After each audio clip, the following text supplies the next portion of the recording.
Yeah, c'est Massimo. Aujourd'hui je fais cette musique car je suis contre l'intimidation d'une personne. Je suis contre le harcèlement.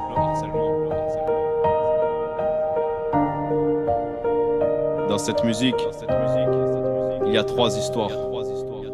3 femmes. 3 femmes harcelées. Je vais vous les raconter, hein. Cela fait 3 mois maintenant qu'elle se lève avec la boule au ventre d'aller au collège. Elle a à peine 13 ans et déjà victime du harcèlement. À peine passé le portail, tout le monde la dévisage. Elle reçoit des insultes, des menaces par message, des crachats sur le visage. Il se défoule sur elle, c'est le souffre-douleur de ses camarades. Elle est seule dans la cour sous le préau. Elle pense au pire, à rejoindre le Très-Haut.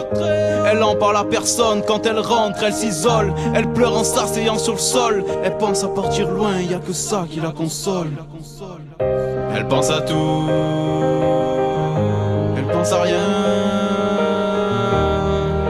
Elle veut quitter ce monde fou, personne sait si elle sera là demain. Elle pense à tout, elle pense à rien. Elle veut quitter ce monde fou, personne sait si elle sera là demain. Après plusieurs mois de bonheur, il lui a brisé le cœur. Une relation idyllique, mais tout s'est arrêté un soir après quelques clics. Une belle histoire qu'elle pensait éternelle, des photos d'elle postées par un homme cruel qui avait juré de ne jamais les dévoiler. Elle y a cru, elle aimait, elle appuie sur envoyer.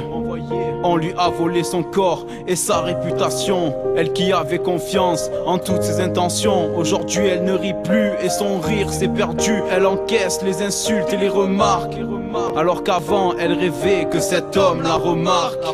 La solitude l'a brisée après l'école. Elle s'enferme dans cette pièce aussi noire que ses idées. Elle mange à peine, appelle à l'aide. Elle sait plus rire et son espoir elle a perdu en même temps que son sourire.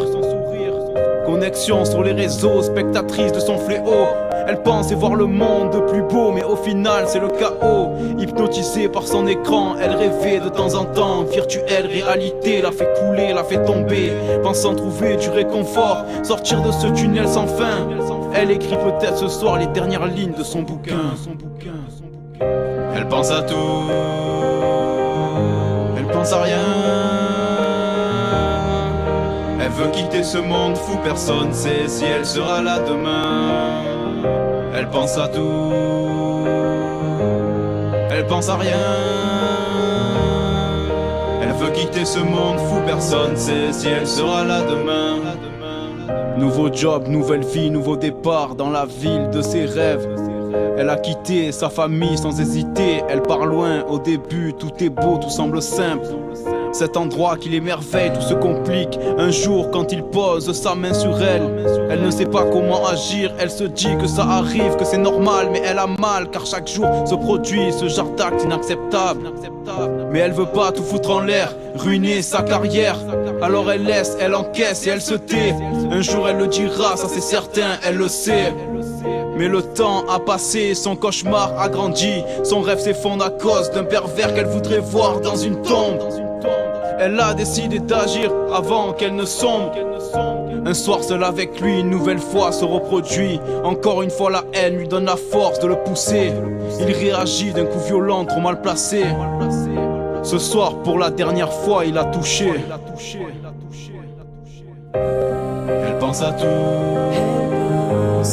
elle pense à rien. Elle veut quitter ce monde fou, personne sait si elle sera là demain. Elle pense à tout, elle pense à rien. Elle veut quitter ce monde fou, personne sait si elle sera là demain.